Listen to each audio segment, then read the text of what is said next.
මේ නිකන් අපි කැම්පස් එකේ ඉන්නකොට දැන් මොරටුවේ ඉස්සර අපේ බෝඩි මේ හිටියා මේ අපේ 5-6 දෙනෙක්. ඒතකොට අපි හැමදාම හවසට කැම්පස් එකේ ක්‍රිකට් ගහනවා. අපේ සෙට් එකයි තව ඉන්න සෙට් එකයි කැම්පස් එකේ ග්‍රවුන්ඩ් එකට ගිහිල්ලා හැමදාම හවස ලෙක්චර් එකෙන් පස්සේ 3-4 විතර පස්සේ මේ 6:00 විතරකම් ක්‍රිකට් ගහනවා. ක්‍රිකට් ගහලා එන ගමන් අර අපේ වල කැන්ටිම කියලා එකක් තියෙනවා. වලෙන් එතකොට ආප්ප විතර ආප්ප කාලා ප්ලේන් ටිකක් බීලා ඔහොම තමයි එන්නේ කෙනෙක්. කැම්පස් එකේ ඉන්නකොට වෙනම රුටීන් එකක්නේ. දැන් අපිට ඇත්තටම එහෙම ලයිෆ් ස්ටයිල් එකක් මිස් වෙනවා. දැන් අපිට ඊට වඩා වගකීම් වැඩි. එහෙම වෙන්නේ නැහැනේ දැන් මේ දේවල්. හැබැයි අරක ඉද්දි අපි ওই දේවල් එහෙම දිගටම තියෙනවා. හැබැයි කැම්පස් එකේ මොකක් හරි එක්සෑම් එකක් ලඟ වුණාම අපේ ওই මොරටුවේ ලයිබ්‍රරි එකේ එහෙම මේ රෑ වෙනකන් ලයිට් ඔක්කොම දාලා හැමතිස්සෙම කියන්නේ පාඩම් කරන පාඩම් අපේ බෝඩින් වලත් මේ රෑ 2 විතර වෙනකන් අපි ගණන් හදනවා. හරි.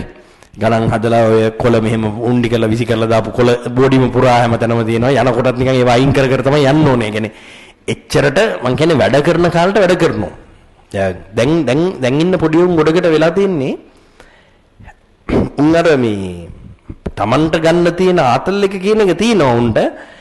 ඒක පැත්තකින් තියලා වැඩ කරන්න ඕනේ මොමන්ට් එකේ වැඩ කරන්නෙත් නැහැ. ඒ මොමන්ට් එකේ අර ඒ සැප පහසුවේ ආතල් එකේ ඉන්නෝ. හරිද? දැන් ඔයාලගේ මේ වැඩ කරන්න ඕනේ පොයින්ට් එකක් තියෙන නිසා මේ දරුවගේ ප්‍රශ්නෙට උත්තරේ ඔයාලට ගණන් හදද්දී මේ වෙලා ගියා කියලා මේ ඒක කොච්චර try කරත් ගණන් හදන්න බෑ කියලා එහෙම හිතන්න එපා. මොකක් හරි ගානක් හදන්න ඔයා පැය දෙකක් ඔට්ටු වෙනවා නම් ළමයි පැය දෙක ඔට්ටු වෙනත් ඒ ගානට උත්තරේ එන්නේ නැත්තම් ඒ පැය දෙක අපතේ ගියේ නැහැ.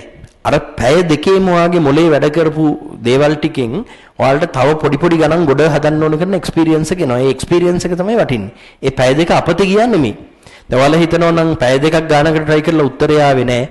අපරාධි මං මේ පැය දෙකේ බයෝ ටිකක් පාඩම් කරන්න තිබ්බේ මේ පැය දෙකක් මගේ වතුරේ ගියා කියලා නෑ.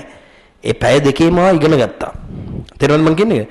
ඒ process එක ඔයා බලාපොරොත්තු වෙච්ච අවසාන ඵලය ලැබුණ නැහැ විතරයි. ඔයා මේ පැය දෙකම ඉගෙන ගත්තා. ඒ පැය දෙක සින්දුවක් අහනවා කියන එකයි ඒ පැය දෙක ෆිල්ම් එකක් බලනවා කියන එකයි ඒ පැය දෙක ඒ වැඩ කරලා උත්තරය ආවේ නැහැ කියන එකයි තුන සමාන නැහැ. අර පැය දෙකම ඉගෙන ගත්තා. වාට උත්තරය ආපු නැති එක වෙනම කතාවක්.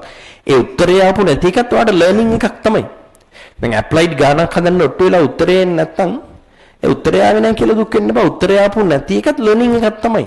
උත්තරේ එන්නේ මෙහෙමයි කියලා හොයාගත්ත ගමන් කොයි හරි වෙලාවක ඔයා අර පැය දෙකේම ඇයි මට උත්තරය ආවේ නැත්තේ මොනවද මං කරපු වැරද්ද කියන එක වාට ජීවිත කාලෙටම පාඩමක්. තේරුණාද මං කියන්නේ? ඒ නිසා ඔයා මේ ගෙවන කාලේ මේ මෙහෙම යන ටයිම් එක අපතේ දාන්න එපා.